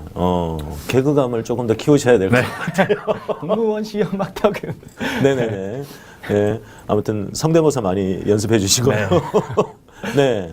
권성동 의원의 워딩을 그대로 갖다, 뭐 타이틀도 그렇고, 네. 이재명 대표의 의혹은 범죄 스릴러 영화 같다. 살아있는 형법 교과서다. 그러니까 아예 이재명 대표는 죄가 있는 사람이라고 규정을 해버리네요. 네, 언론에서. 맞습니다. 네. 야, 심각합니다. 더불어서 이재용 의원이 대표가 되자마자 네. 20여 군데를 압수수색하기 시작했습니다. 그리고 김혜경 씨의 129군데 압수수색부터 이제 이재명 대표님의 네. 이제 20여 군데 압수수색과 소환 통보까지 이렇게 줄줄이 이렇게 이어졌다는 겁니다. 네, 어젠가는 그 경기도청을 압수수색했다고 하더라고요. 아, 예, 이재명 당대표가 이제 소환조사에, 그러니까 출석 요구에 불응하겠다고 하니까 경기도청을 압수수색을 했대요. 도대체 뭘 찾으려고 하는 건지 예, 이해가 참 안 되고. 찾을 게 없으니까 그냥 아무데나 이렇게 뒤지는 것 같습니다. 네. 네. 그리고 또 이 국민의힘 쪽에서 특히 뭐 권성동이라는 거 국민의힘 쪽에서 쌍방울 커넥션 의혹을 많이 얘기를 하잖아요. 근데 이재명 당대표는 제가 쌍방울과 관련이 있는 거는 저 쌍방울 레이 입은 죄밖에 없다고 네, 그렇게 맞습니다. 얘기를 할 정도로 당당하게 나는 아무런 그 커넥션이 없다라고 얘기를 하고 있음에도 불구하고 마치 타이틀 자체가 그냥 이재명은 죄인이고 의혹이 있고 그래서 당연히 수사를 받아야 되고 책임을 져야 되는데 검찰은 수사를 하고 있지 않다 이렇게 얘기를 하고 있다는 거네요. 네, 기가 맞습니다. 차네요. 네. 네. 그리고 다음 기사를 네네. 보면 이제 조선일보의 사설인데요. 네. 이재명 방탄, 총력전 나선 민주당 뭐 이런 내용인데 이건 더 심하구나. 네 맞습니다. 네. 네, 사설이어서 그런지 더 심합니다. 이제 이재명 방탄. 네. 네, 말씀하세요. 떳떳하면 조사 받아라. 못 받을 게 뭐 있냐라는 내용이면서 검찰한테 수사해라, 제대로 해라 뭐 이렇게 이야기하는 기사고요. 근데 이재명 당대표를 지금 소환한 이유는 아시죠?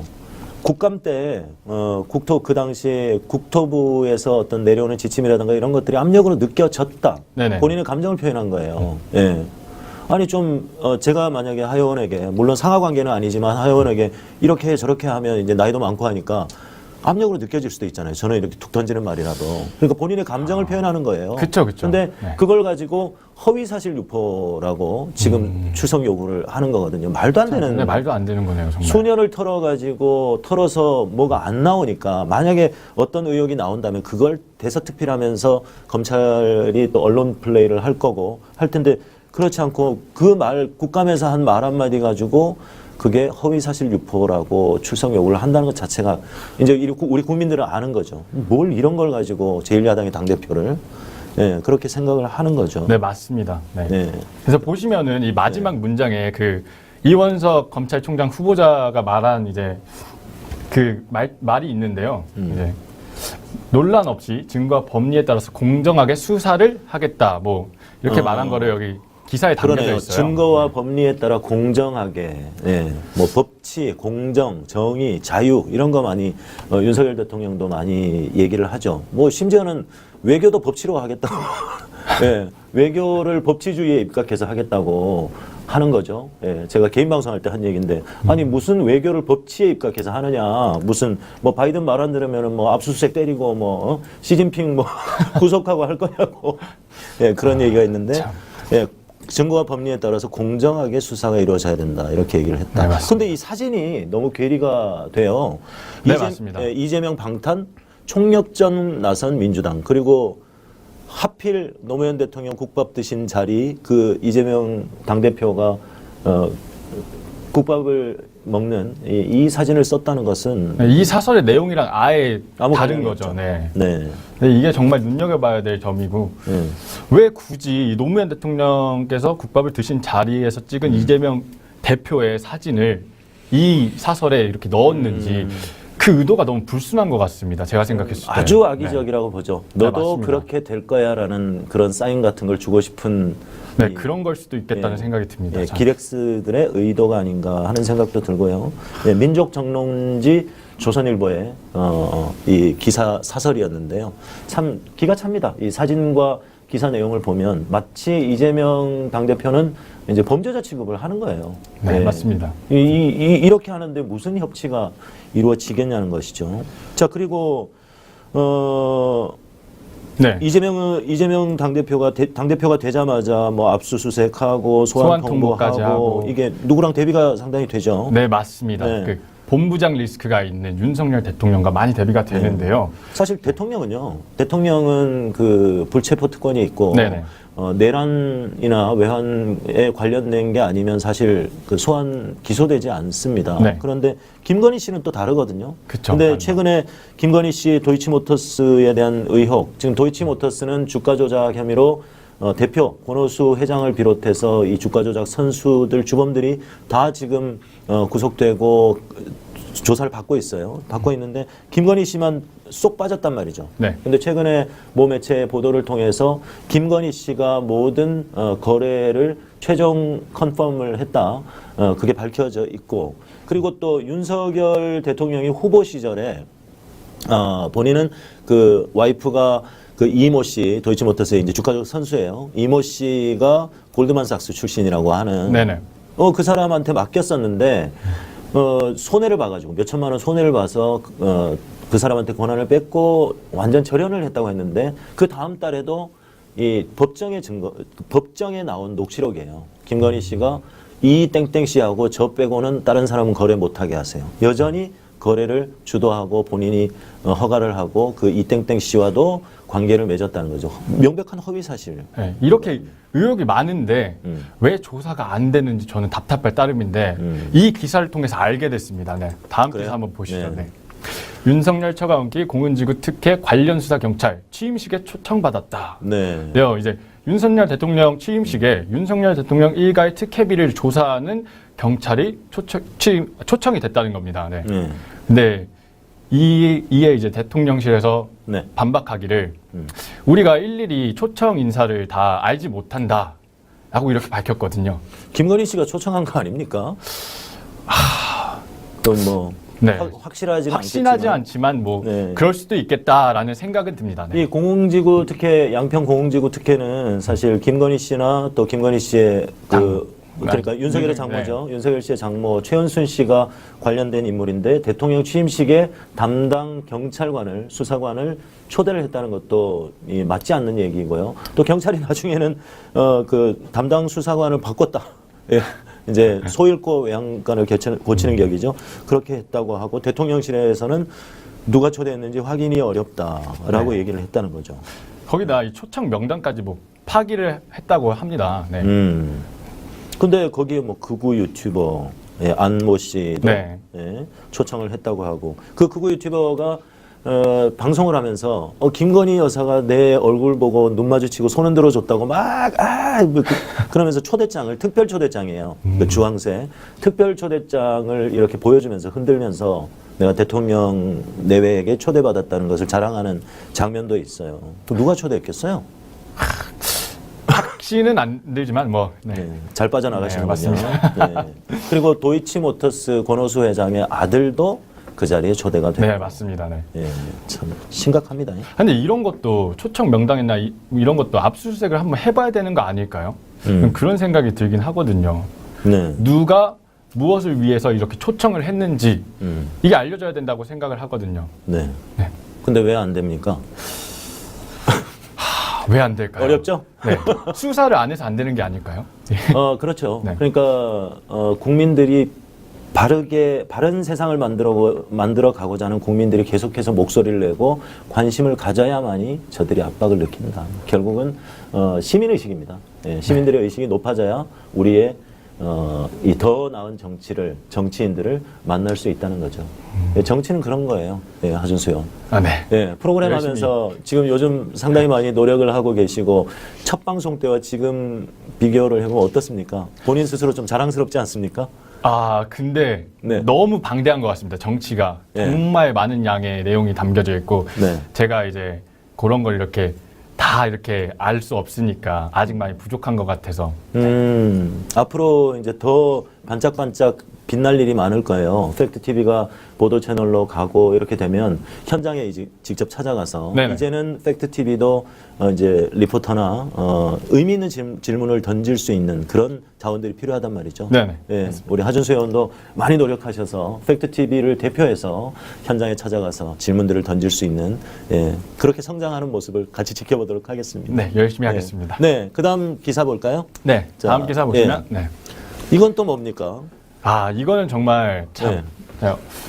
그 이재명 대표 압수수색을 8월 31일 날 했고 네. 소환 통보를 9월 3일 날 했는데 그 전날이 9월 2일에 음. 그 대선 과정에서 김건희 여사의 경력을 거짓으로 해명했다는 의혹을 받고 있는 윤석열 대통령에 대해서 경찰이 무혐의 처분을 내렸다는 기사예요. 근데 저는 이 기사에서 가장 의아한 게 이 사진입니다, 바로. 그러게요. 사진과 이 타이틀은 전혀 뭐 매치가 안 되는데요. 네. 네. 매치가 안 되고 이게 논란이 되었던 1호기 사진입니다. 1억이 그죠? 네, 맞습니다. 그러니까 마치 서열을 말해주는 것 같은 사진이에요. 사실 자연스러워 보이지는 않아요. 대통령은 직무를 하고 있고 위에서 아래로 내려다보고 있고 뒷짐을 지고 있고 사실은 내가 서열이 더 높아. 뭐 이런 느낌. 기사를 쓰신 김동규 기자께서 좀 그런 걸 볼 줄 아시는 분이지 않을까 하는 그래요? 뭐 그런 개인적인 생각이 그럴 드네요. 것 같지는 않습니다. 예, 경력 해명을 거짓으로 한 의혹을 윤석열 대통령 부부를 무혐의 처분했다. 네, 맞습니다. 왜 이 사진을 여기에 넣었을까요? 잘 모르겠지만 네. 네, 좋은 정보 감사드리고요. 예, 그래서 첫 번째 이슈가 안됨됨이었다. 네, 맞습니다. 안됨됨이. 예, 윤석열, 김건희는 안 되고 네, 절대로. 맞습니다. 이재명 대표는 되고. 이재명, 김혜경 씨는 되고. 네, 뭐 맞습니다. 그런 거라고 볼 수 있네요. 네. 네. 또 이 됨됨이가 안 보이는 검찰에 대한 이야기였습니다. 예. 네. 아, 검찰은 네, 됨됨이가 검찰까지. 안 됐다. 네, 맞습니다. 예, 일명 싹수가 노랗다. 예. 네. 예, 그렇군요. 이렇게 봤을 때, 네. 자, 이들이 이재명 당대표를 말도 안 되는 이유로 소환을 했던 이유는 추석이 이제 다가오잖아요. 네, 맞습니다. 명절 밥상 민심 이거 상당히 중요하게 보거든요. 그쵸, 중요하죠. 네. 그래서 다른 이슈로 돌리기 위해서 왜냐하면 오늘 김건희 씨의 그 공동 검증단 13개 단체에서 공동 검증단이 기자회견을 했어요. 아, 네. 그러니까 심지어는 뭐 우리 국민들이 알지 못하는 내용까지 나왔어요. 사주 카페 이런 데 가서 그 내용을 그대로 복사해서 붙여넣기 하고 논문에 그래서 너무나도 충격적이다. 대한민국에 또 이 연구를 하시는 석박사분들이 정말 분노할 일이다. 그런 내용들이 오늘 오전에 밝혀졌는데 이런 것들을 좀 덮기 위해서 그들은 이걸 상당히 심각하게 보고 있나 봐요. 사실 윤석열 대통령의 지지율 변화도 김건희 씨의 이 행보가 상당히 밀접한 연관이 있고 그쵸, 중요하죠. 네. 사실 김건희 씨나 최은순 씨의 이 범죄 혐의라든 것이 밝혀지고 특검을 하거나 소환 조사를 받거나 구속이 되거나 이렇게 된다면 윤석열 대통령도 그대로 타격을 입는 거기 때문에 어떻게든 이슈를 바꿔서 추석 명절 밥상에 안주를 바꾸려고 했던 거죠. 예, 김건희나 이 본부장 리스크가 아닌 이재명을 추석 밥상에 올리려고 했다고 봐요. 근데 예, 이 검찰총장 후보자가 말한 그 공정은 그들에게만 적용되는 것 같고 그런 것 같습니다. 예, 국민들에게 공감을 사기는 어려울 것이다. 네. 그래서 아마 이번 머지않은 이 추석 명절에 그들의 의도대로 되지는 않을 것이다. 저는 그렇게 보는데요. 저도 그렇게 봅니다. 아, 그렇습니까? 예, 좋은 정보 감사드립니다. 자, 팩트 이슈. 예, 네. 팩슈. 두 번째 이슈. 네, 조금 네. 조금 귀여웠어요. 네. 또 네. 안됨됨이입니다. 안됨됨이. 네. 예. 이번에도 같은 제목인데 네. 내용은 다릅니다. 아, 그래요? 예, 뭡니까? 네. 며칠 전에 정경심 교수가 이제 형 집행 정지를 네. 요구하는 민주당 국회의원들과 제아의 목소리들이 있었는데요. 네. 그것에 관한 이제 내용입니다. 여전히 검찰은 이 형 집행 정지를 불허하고 있습니다. 네. 네. 그러니까 형집행 정지는 병중에 있거나 치료가 필요하거나 이런 그러니까 인권에 대한 문제이거든요. 네, 맞습니다. 이게 정치적으로 이용돼서는 안 되는데 네. 뭐 이 지금 기사를 보니까 이제 이명박 씨의 그 기사 누가 봐도 불쌍하게 뭐 영화 같은 데도 많이 나오잖아요. 뭐 기업 회장들, 네, 맞습니다. 총수들 아프지도 않으면서 휠체어 타고 담요 덮고 뭐 초췌한 머리 풀어 헤치고 이런 사진을 썼고 정경심 교수에 대한 얘기인데도 조국 전 장관의 사진을 사용을 했어요. 이것도 상당히 악의적이네요. 정말 악의적인 겁니다. 네. 네. 제가 여러 기사를 찾아봤는데 이 정경심 교수에 관한 사진은 다 그냥 멀쩡해 보이는 건강해 보이는 그런 사진들을 썼습니다. 그렇죠. 아파 보이는 사진이 하나도 없었어요. 그래서 이게 너무 의도가 보인다라고 생각이 들었습니다. 지금 정경심 교수는 들리는 전언에 의하면 살도 상당히 많이 빠졌고 특히 허리 협착 이런 것들 때문에 이 허리가 안 좋아지면 하반신이 이렇게 저리고 마비가 돼요. 네, 맞습니다. 그래서 상당히 심각한 수준이어서 당장 제대로 된 진료를 받고 치료를 해야 되는 상황이고 그래서 재판도 진행되기 어려운 재판이 계속 진행되기 어려운 그런 상황인데도 이 그 형집행정지 신청을 안 받아줬단 말이죠. 네, 맞습니다. 예. 네. 이 네. 계속된 요구에도 불구하고 이제 한동훈 장관이 네. 이렇게 말합니다. 뭐라고요? 수술에 대한 구체적인 게 없다. 어떻게 수술을 받을 거고 어떻게 관리할 건지 뭐 이런 거에 대해서 없어서 형집행정지를 해줄 수가 없다. 뭐 이런 식으로 얘기를 했어요. 네. 참 저는 어처구니가 없었습니다. 이 얘기를 네. 듣고. 이 보셨듯이 네. 불과 몇 달 전에 이명박 전 대통령은 형집행정지를 허가해줬습니다. 네. 그렇죠. 네, 이유는 고령이고 당뇨기가 있다. 이래서 허가를 해준 건데요. 참 저는 이게 형평성에 어긋나지 않나 이렇게 생각이 듭니다. 그렇죠.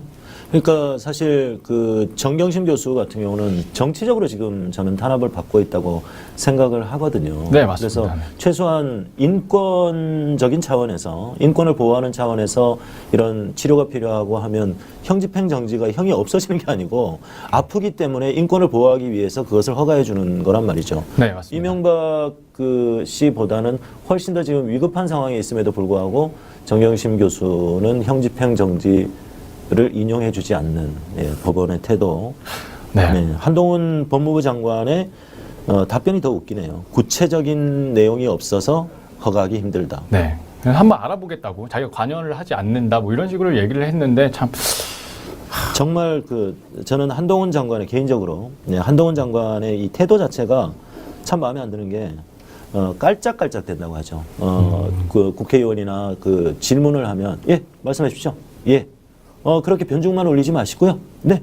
예, 그렇게 하겠습니다. 전 정권에는 안 그랬습니까? 예, 뭐 그렇습니다. 정말 진짜 한 대 때려주고 싶은데.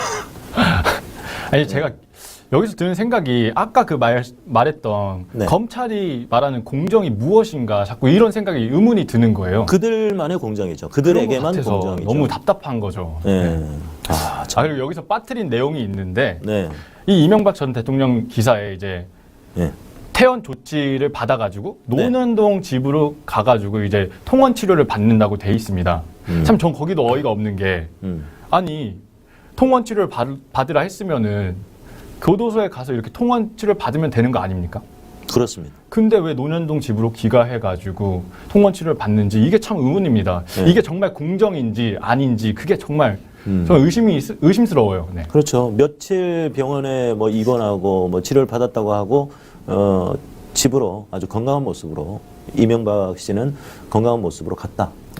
지금 집에서 쉬고 있어요, 여러분. 감옥에 있는 게 아니라. 네. 그러니까 정경심 교수는 안 되고 이명박 이명박은 씨는 되고, 네. 네. 이 사안을 대하는 검찰의 태도가 그렇다라는 네. 거네요. 안됨됨이 아까 안 말했듯이 됨됨이. 네. 검찰은 안됨됨이 안 됐구나. 됨됨이가 안 돼 보입니다. 네. 전문적인 용어로 싹수가 노랗다. 싹수가 노랗다.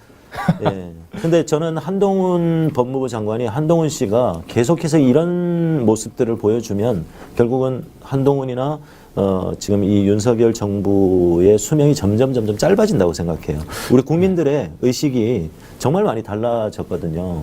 그쵸. 일단 싸가지 없는 거 싫어하고요. 그쵸, 네. 그리고 이제 내로남불 이런 느낌이죠. 자기들한테는 괜찮고 남한테는 관대하지 않은, 자기한테는 관대하고. 네, 맞습니다. 그래서 저는 개인적으로 뭐 물론 이 시기가 좁아졌으면 좋겠지만 개인적으로 한동훈 씨가 계속해서 그렇게 좀 나대줬으면 좋겠습니다. 이런 얘기 해도 되나? 네.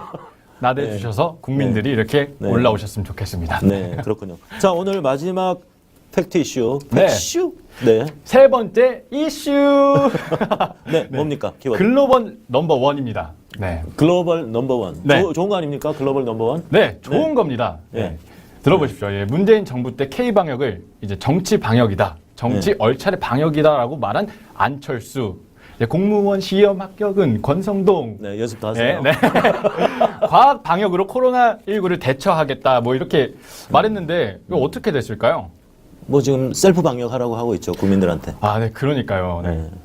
K 방역으로 대변되는 드라이브스루 이 검사라든가 그런 네. 것들이 음. 일본과 더불어서 저희 나라가 이렇게 세계 정상으로 올라가고 있습니다. 이 다음 기사에서 나오거든요. 네. 아, 이게 글로벌 넘버원이군요. 네, 맞습니다. 지금 일본과 1, 2위를 다투고 있다. 네. 한국 주간 신규 확진자 세계 2위, 1위는 일본. 일본과 글로벌 넘버원을 다투고 있다. 아니 어떻게 이렇게 누구보다 빠르게 남들과는 다르게? 너무 저 잘하십니다. 랩이 좀 되네요. 네. 예. 어떻게 이렇게 말아먹을 수가 있죠? 그래도 문재인 정부에서 이 뭐 재정 지원 정책이나 이런 부분들은 아쉬움이 있지만 K 방역 시스템이나 이런 것들, 공공 방역 시스템이나 이런 것들은 세계 최고로 평가를 받았는데 말이죠. 그러니까요. 저는 이제 이게 국가 차원에서 개인으로 넘어갔다는 것 자체가 너무 안 됐다고 생각이 들어요. 네. 개인이 이제 치료를 못 받을 수도 있고 개인으로 넘어감으로써 이제 검사 같은 걸 안 한다던가 뭔가 이렇게 될 수 있다고 보거든요, 저는. 네. 그래서 국가 차원에서 이런 걸 만들어줘야 된다고 생각하는데 네. 그걸 너무 하루아침에 없애버리지 않았나 이런 생각이 네. 듭니다. 그러니까 우리 하준수 의원은 젊으시잖아요. 네, 맞습니다. 물론 저도 젊지만 네. 만약에 코로나 확진이 된 의심이 있어요. 약간 몸이 좀 안 좋고 그런데 병원에 가서 한 5만 원을 내고 검사를 받아야 돼. 확진 받으려면. 5만 원. 받으시겠어요? 전 봤는데 너무 큰 돈을 이렇게 나가는 거여가지고 왜냐면 제가 문재인 정부 때 코로나에 걸렸었거든요. 아, 그래요? 걸렸었는데 그때는 이제 제 돈 내는 거 없이 그냥 그렇죠. 검사도 받을 수 있고 치료도 해주고. 자가격리 하면은 이제 지원금도 나오고 네. 이러니까 저는 이제 괜찮았거든요. 살만했거든요. 근데 이제 윤석열 정부에서 이렇게 코로나에 걸린다라고 생각했을 때 네. 방금 말씀하셨듯이 이 검사를 해야 되냐 말아야 되냐 이런 고민부터 시작해야 된다는 거죠. 네, 저도 코로나 확진이 됐었고요. 그리고 밀접 접촉자로 분류돼서 한 2주 정도, 한 12일 정도, 11, 2일 정도 자가격리를 했습니다. 지원금이 나오더라고요. 60몇만 원. 맞습니다. 네, 그래서 야 참 이런 것은 이 대한민국의 국민이라는 게 그래도 좀 뿌듯하기도 하고 내가 낸 세금이 이렇게 쓰여지는구나 하는 그런 효능감을 좀 느꼈는데 이 도대체 지금 윤석열 정부가 이 방역을 제대로 규칙을 가지고 하고 있는지가 참 의심스러워요. 맞습니다. 네. 아니, 그들이 말하는 과학 방역이 이 가학 방역이 아닌가 그런 가학 생각이 방역. 네, 가학 방역이 네. 아닌가 그런 생각이 듭니다. 네. 그런데도 왜 언론은 조용합니까? 문재인 정부의 방역에 대해서 백신 늦게 예약했다고 뭐라 디랄디랄했고 또 백신을 또 많이 사오면은 그 남는 거 어떻게 할 거냐고 디랄디랄하고 이제 기승전 무조건 마음에 안 드는 거죠. 항상 그렇게. 그러면서 심지어는 일본의 경우는 뭐 백신을 많이 예약을 했는데 우리는 언제쯤이면 뭐 거의 뭐 일본 찬양식의 어떤 그런 특히 민족 정론지 조선일보 기자들 들어라. 예. 조선일보 기자들이 뭐 일본 투파원들이 그런 얘기 많이 했었어요. 네, 참 안타까운 현실인 것 같습니다. 네. 네. 야, 참 이거는 참 오명이네요. 이게 인구 밀도 대비해서 확진자가 뭐 가장 높은 수준이다. 네, 일본과 맞습니다. 네. 한국과 일본이. 야, 부끄럽다 정말. 네, 정말 네. 부끄럽습니다. 네, 그렇군요. 자, 오늘 준비한 팩트 이슈. 네, 팩슈? 네. 팩슈. 세 가지. 네, 여기서 마치겠습니다. 네. 예, 잘 봤습니다. 네. 그러면 지난주에 예고했던 양산 사저 다녀오셨잖아요. 아, 네, 맞습니다. 그리고 제가. 봉화에 다녀오신 것도 잘 봤어요. 아, 네, 예, 감사합니다. 너무나 전문적인 포스가 느껴져서 좀 더 연습하겠습니다. 네. 너무 떨려가지고. 팩트헌터가 잘 될 것 같다는 생각을 하는데요. 자, 양산 사저 이야기 좀 해주실까요? 아, 네, 제가 지난달 26일 날 양산사저를 다녀왔습니다. 네. 근데 이제 영상 한번 보시죠. 볼까요? 네, 먼저. 네. 네. 네, 저희가 도착했을 때는 한 4시에서 5시 사이였는데 마을 회관이네요. 네, 마을 초입입니다, 저희가. 네. 여기는 저기서 저희 이제 어르신들을 만나가지고 인터뷰 요청을 드렸는데 네. 아직까지 이거 거절을 하시더라고요. 네. 저쪽을 근데 그게 보시면 반복되는 이런 주민들의 시위 마음을 때문에 볼 수 있는데요. 뭐 상처나 이런 걸 힘드셔가지고 그런 게 아닌가 그런 생각이 들어서 네. 경호구역 좀 안타까웠습니다. 밖으로 네. 벗어난 지금 이곳은 조용한 시골 동네와 같습니다. 네. 이전까지 극우 밀려나니까 유튜버들이 정말 활동했던 조용하더라고요. 장소를 아, 그래. 한번 가보시죠. 어떻습니까? 본인의 이 취재 영상을 직접 보는 소감이? 전날 굉장히 더워가지고 제가 땀이 나가지고 머리가 이렇게 다 앞쪽에 보이는 내려왔네요. 곳이 네. 문재인 전 대통령 사저입니다. 네. 정말 가깝네요. 현재 제가 서 있는 곳 원래 양측으로 그 보수 유튜버들이 유튜버들이 했던 시위를 거. 하던 네, 장소입니다. 맞습니다. 정말 거리가 정말 가깝네요. 가깝습니다. 그냥 저기서 네. 현재 작은 이곳은 소리로 이렇게 얘기해도 들릴 정도인 것 같습니다. 네, 네. 정말 조용한 길이 뚫려서 뭐 한적한 주민들이 시골 마을이어가지고 행동하기에 편리해졌습니다. 네, 현장에 계신 방문객과 인터뷰 한번 해보겠습니다. 아, 네. 저 어디서 온 누구세요? 인터뷰해주신 분이 뉴욕에서 온 오신 안경의 분이고. 강상원입니다. 아, 저희들이 어제는 노무현 재단 봉하마을에 갔다 오고 오늘은 여기 왔습니다. 문재인 대통령 사주에 뉴욕에서 매일매일 뉴스를 보고 있는데 너무 속상해서 요즘은 평화롭다고 해서 한번 오보고 싶어서 왔습니다. 오늘은 너무 좋네요. 너무 학생기 막 시끄럽게 하고 이랬는데 오늘은 너무 조용해서 좋네요. 너무 아름다운 마을인데 조금 이제 퇴임하셨는데 조용하게 지낼 수 있도록 좀 도와주시면 좋겠습니다. 이런 대통령님 사랑합니다. 뉴욕에서 항상 응원하고 있습니다. 힘내세요. 네, 우리 뉴욕 미국 네, 뉴욕에 이제 300m 사시는 밖으로 네, 맞습니다. 연하 시위를 준비하고 있는 권양숙 극우 여사님 유튜버를 같은 만나러 느낌이 가보시죠. 있어요. 말투도 맞습니다. 그렇고. 안녕하세요. 오늘 뭐 여기 그거 보시면 유튜버를. 네. 네. 저희가 이제 영상을 많이 준비했었는데 아. 이게 이제 초상권이나 저작권에 들어갈 수가 있어가지고 그렇죠. 신고를 하면 문제가 될 수도 있어요. 영상을 보여드리긴 어려울 것 같고 제가 이제 말로 좀 설명해드리겠습니다. 이제 네네네. 방금 보셨던 이제 네. 여기 서 계시던 분들이 네. 이제 집회를 하시는 극우 유튜버들이시고요. 집회를 하고 방송을 실시간 방송을 하는. 네, 맞습니다. 네네. 보시면 좀 어르신들이 많아요. 네.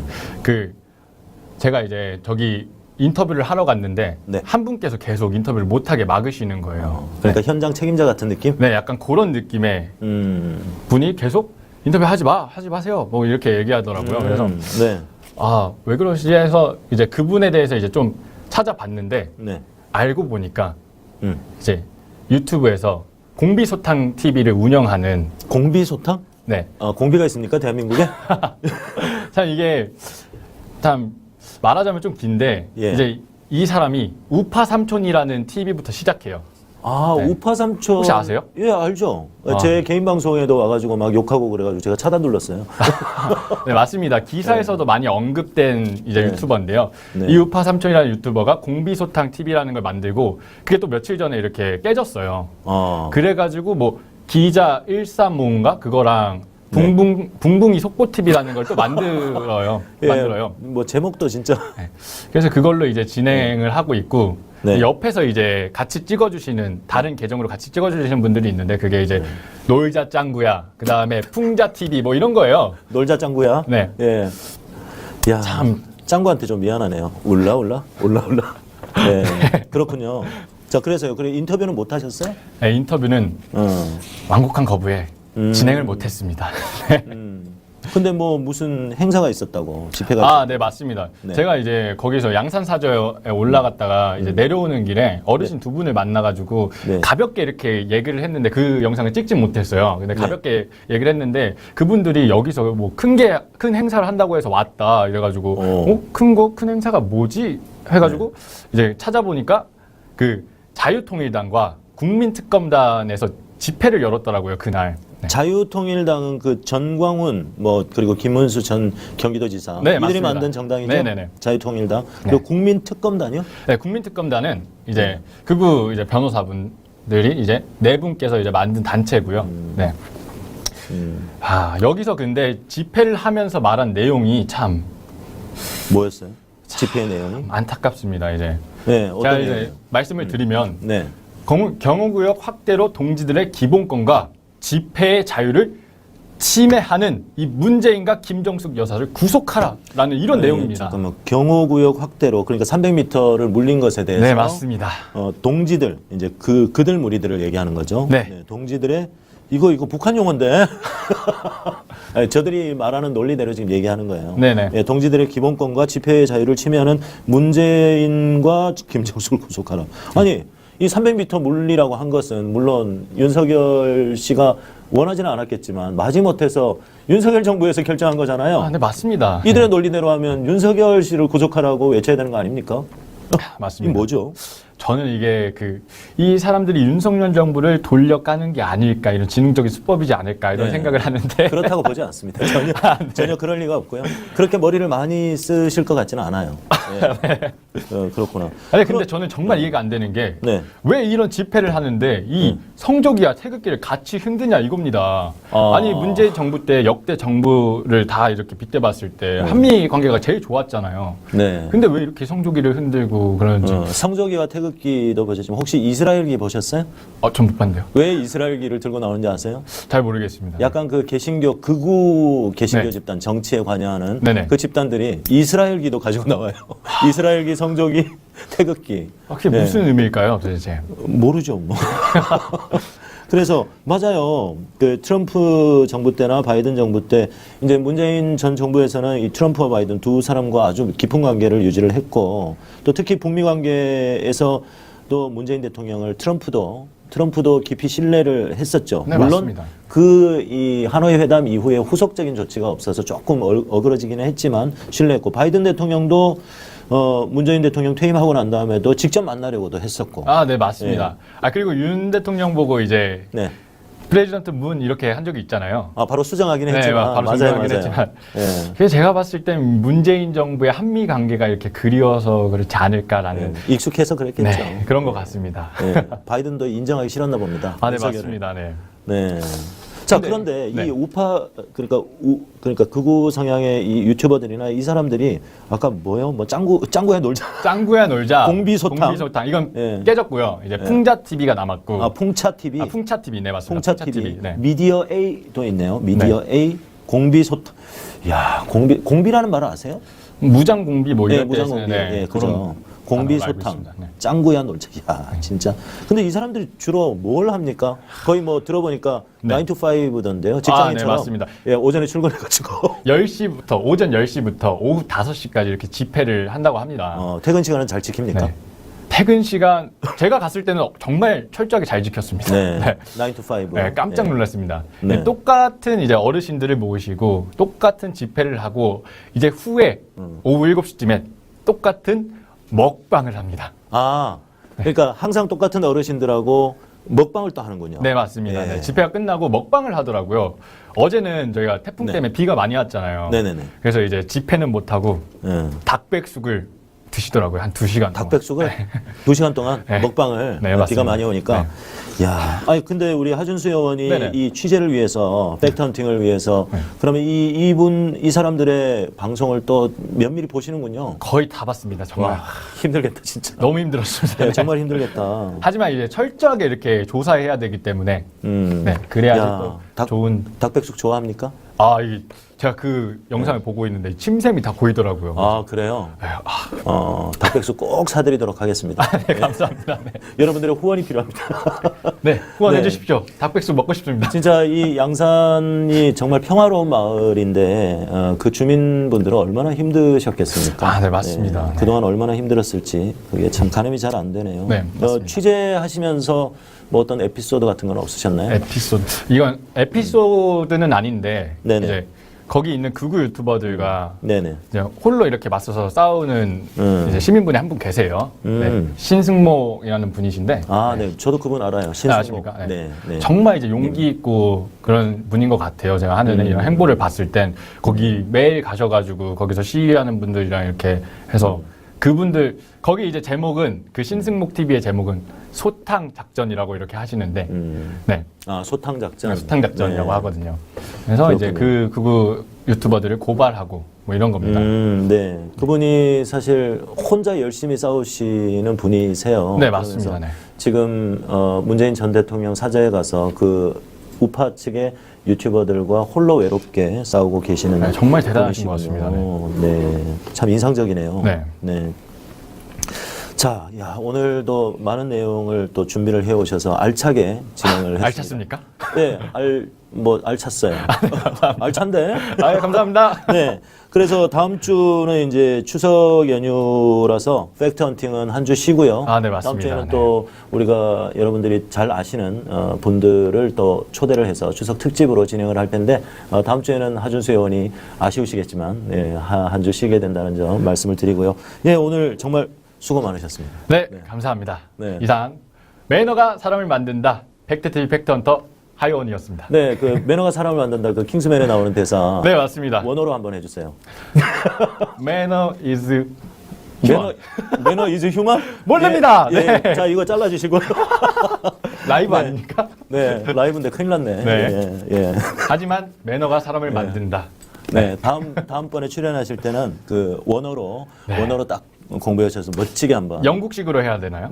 네, 해주십시오. 아, 네, 영국식으로 제가 공부해 오겠습니다. 네, 알겠습니다. 자, 오늘 또 알찬 내용으로 또 일부에는 그 휴먼앤데이터 이은영 소장님을 모시고 진행을 했고요. 또 하준수 의원, 지난주에 못 뵀는데 또 많은 준비를 해오셔서 알차게 진행을 한 것 같습니다. 자, 이번 주가 추석입니다. 모두들 행복해야 할 추석이 마냥 행복하지만은 않은 것 같습니다. 이번 추석만큼은 좀 이 답답한 대통령 잠시 잊고 가족들과 즐거운 한가위가 되시길 빌겠습니다.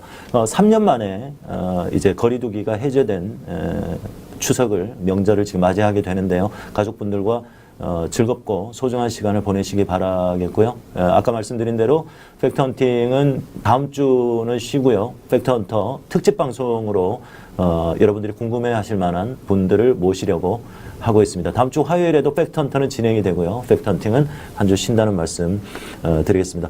다시 한번 여러분 즐거운 추석 되시고요. 다음 주 화요일 저녁 7시 반에 뵙도록 하겠습니다. 지금까지 시사의 품격 윤선희였습니다. 여러분 안녕. 고맙습니다. 수고하셨습니다.